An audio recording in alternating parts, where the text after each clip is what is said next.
तो चलिए सीधा इसमें गहराई से उतरते हैं। आज के इस एक्सप्लेनर में हम वेब 3 के इतिहास में हो रहे एक बहुत ही सच में एक बहुत बड़े बदलाव को डिकोड करने वाले हैं। अवेक इकोसिस्टम से एक ब्रेकिंग न्यूज आ रही है और इसे कम्युनिटी में द ग्रेट माइग्रेशन कहा जा रहा है। अब क्रिप्टो स्पेस में रोज ढेरों अपडेट्स आते हैं, राइट?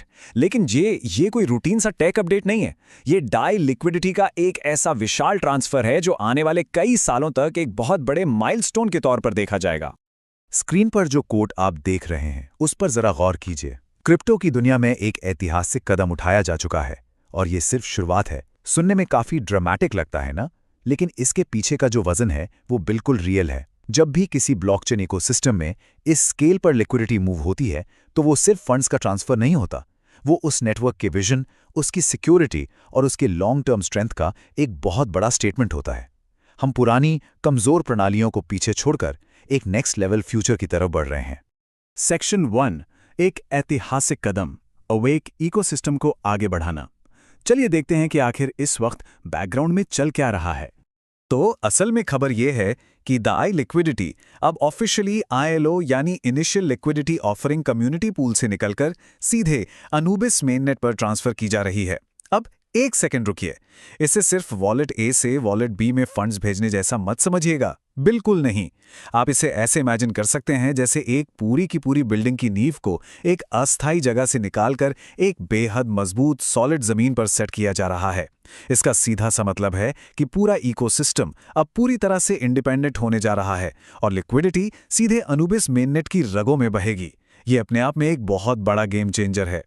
सेक्शन 2, 3 चरणीय माइग्रेशन प्रक्रिया, DAI लिक्विडिटी के सफर को समझना। तो चलिए आगे बढ़ते हैं और देखते हैं कि यह तकनीकी रूप से कैसे आकार लेता है। अब इतने बड़े अमाउंट को एक नेटवर्क से दूसरे नेटवर्क पे ले जाना, सच कहूं तो ये किसी हाई सिक्योरिटी वाले बैंक वॉल्ट को शिफ्ट करने जैसा है। इस पूरे माइग्रेशन को 3 बहुत ही क्लियर लीनियर स्टेप्स में बांटा गया है। स्टेप 1, शुरुआत होती है पॉलीगॉन नेटवर्क से, जहां हमारा ILO पूल था। वहां से डाई फंड्स को निकालकर सबसे पहले इथीरियम मेननेट पर लाया जाता है। उसके बाद आता है स्टेप 2, जहां इन फंड्स को इथीरियम से एन्यूबिस चेन पर भेजा जाता है। और फाइनली स्टेप 3, एन्यूबिस मेननेट पर इस लिक्विडिटी पूल यानी LP को पूरी तरह से डिप्लॉय कर दिया जाता है। एकदम अचूक, टू द पॉइंट प्रोसेस। आप शायद सोच रहे होंगे कि भाई इस पूरे प्रोसेस में सिक्योरिटी का क्या? तो देखिए, हर एक स्टेप के लिए जो टूल्स यूज हो रहे हैं वो टॉप नॉच हैं। पॉलीगॉन से इथेरियम तक जाने के लिए ऑफिशियल क्रॉस चेन ब्रिज का इस्तेमाल किया जा रहा है ताकि रास्ते में कोई भी गड़बड़ ना हो। फिर इथेरियम से एनूबिस तक जाने के लिए ऑफिशियल एनूबिस मेननेट ब्रिज का यूज होता है और फिर एनूबिस पर फंड्स पहुंचते ही LP का फुल डिप्लॉयमेंट हो जाता है। टेक की भाषा में इसे डबल ब्रिजिंग कहते हैं। आसान शब्दों में कहूं तो सिस्टम में कोई भी लूपहोल नहीं छोड़ा जा रहा है। आपके फंड्स मैक्सिमम सिक्योरिटी प्रोटोकॉल्स के अंडर एकदम सेफ हाथों में हैं। सेक्शन 3, द ग्रेट एंकरिंग, सुरक्षा के पीछे की रणनीति। कैसे हो रहा है ये तो हमने समझ लिया, पर क्यों ऐसे हो रहा है वो और भी दिलचस्प है। अब इस स्लाइड के बारे में जो सबसे दिलचस्प बात है वो ये है कि इस पूरी स्ट्रेटेजी को द ग्रेट एंकरिंग का नाम दिया गया है।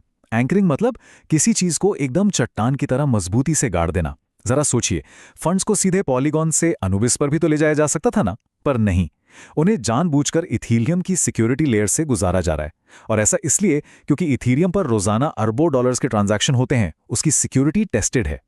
तो ये कोई मजबूरी नहीं है, बल्कि LGNS के लिए एक ऐसा अटूट अनब्रेकेबल लिक्विडिटी बेस तैयार करने की एक बहुत ही स्मार्ट स्ट्रैटेजी है जिसे मार्केट का कोई भी क्रैश हिला ना सके।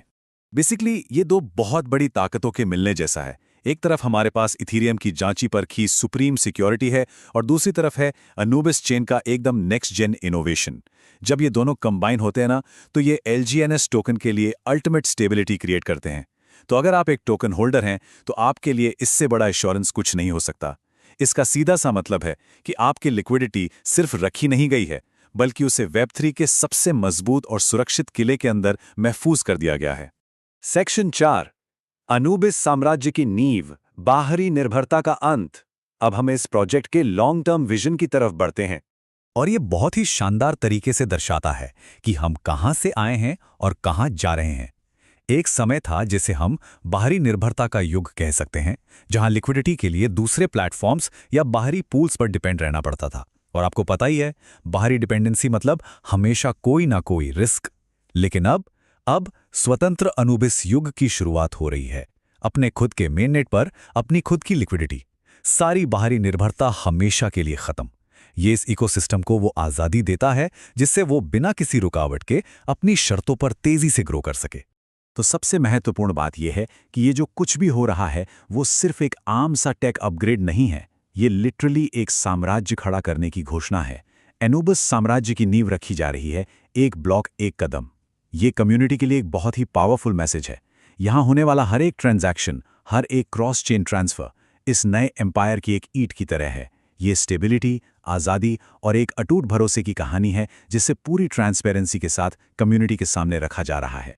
तो इन सारी बेहतरीन स्ट्रैटेजीज, इस 3 स्टेप सिक्योर प्रोसेस और द ग्रेट एंकरिंग जैसे ब्रिलियंट कॉन्सेप्ट को डिकोड करने के बाद एक बहुत ही बड़ा सवाल सामने आता है। क्या वेब3 की दुनिया सच में इस पूरी तरह से आज़ाद और कभी ना टूटने वाले एनुबिस साम्राज्य के लिए तैयार है? अवेक इकोसिस्टम का ये नया फेज यकीनन पूरे क्रिप्टो स्पेस में एक बहुत बड़ी लहर पैदा करने वाला है। इस एक्सप्लेनर में मेरे साथ इन सब चीज़ों को समझने के लिए आपका बहुत बहुत शुक्रिया। बस सीखते रहिए और इस ऐतिहासिक बदलाव पर अपनी नजरें जमाए रखिए।